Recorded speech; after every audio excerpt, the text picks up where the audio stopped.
Hello everyone, I'm Dr. Bretner. I was assisted on this project by Veronica Marr and my PI is Dr. Cheever. The topic of my project is Nager syndrome in orthodontics. Okay, and to get into it with an introduction, Nager syndrome, first identified by Nager and de Reinier in 1948, is a rare genetic disorder caused by abnormal development of the first and second brachial arches during early embryonic stages. With fewer than 100 cases reported worldwide, it remains an uncommon but complex condition. The disorder is most commonly linked to mutations in the SF3B4 gene, which is critical for RNA splicing and skeletal development. Hallmark features of Nager syndrome include severe craniofacial abnormalities such as mandibular hypoplasia, underdeveloped cheekbones, cleft palate, and limb defects like hypoplastic thumbs and radio-ulnar synostosis. Orthodontic treatment plays a central role in managing the craniofacial and dental challenges associated with Nager syndrome. By addressing functional impairments such as restricted jaw movement and malocclusions, orthodontics significantly improves both oral health and quality of life for affected individuals. This review investigates the impact of orthodontic care on Nager syndrome, focusing on treatment strategies, patient outcomes, and the importance of multidisciplinary collaboration. Additionally, it highlights the ongoing challenges in long-term care and the need for innovative solutions to improve stability and patient satisfaction. The objective that I'm answering is, how does orthodontics impact Nager syndrome? My methods: a systematic search was conducted using PubMed to identify studies on orthodontic approaches to managing Nager syndrome. Keywords such as Nager syndrome, orthodontic treatment, distraction osteogenesis, and mandibular hypoplasia were employed to locate relevant literature.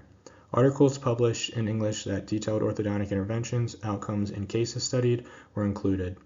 Studies lacking orthodontic focus or clinical data were excluded to ensure relevance. The selected studies were grouped into thematic categories such as early treatment interventions, combined surgical and orthodontic techniques, and long-term care outcomes.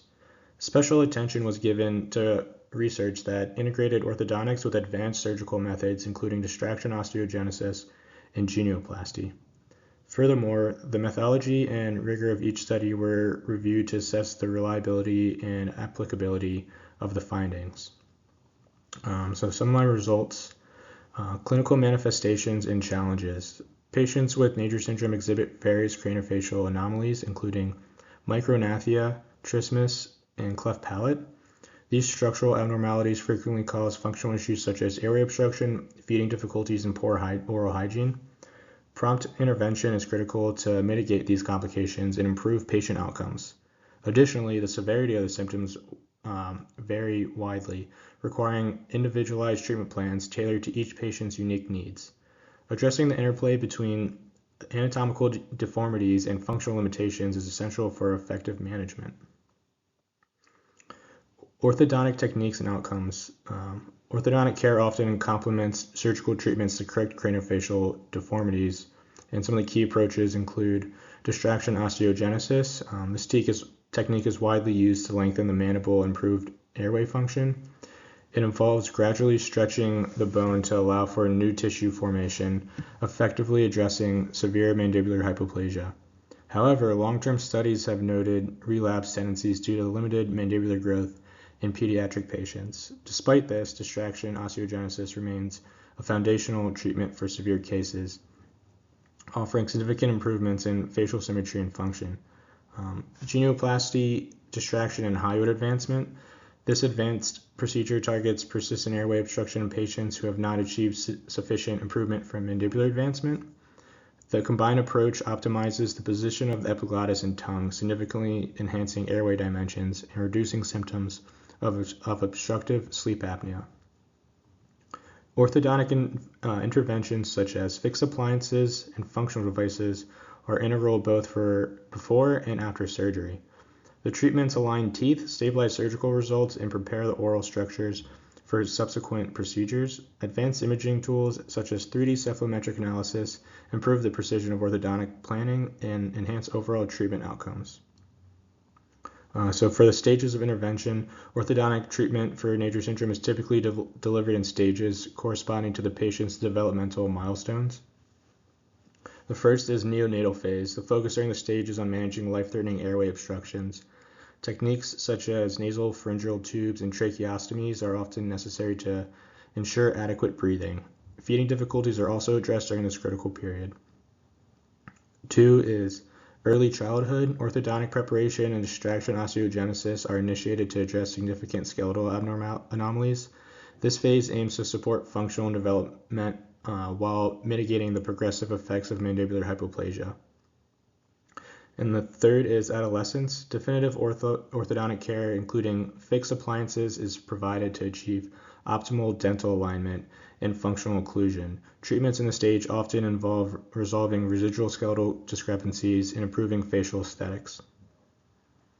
Some limitations and challenges. Orthodontic management of Nager syndrome presents several challenges. High relapse rates following mandibular elongation remain a significant concern, particularly during periods of active growth. Restricted jaw mobility complicates oral hygiene and increases the risk of dental decay and gum disease.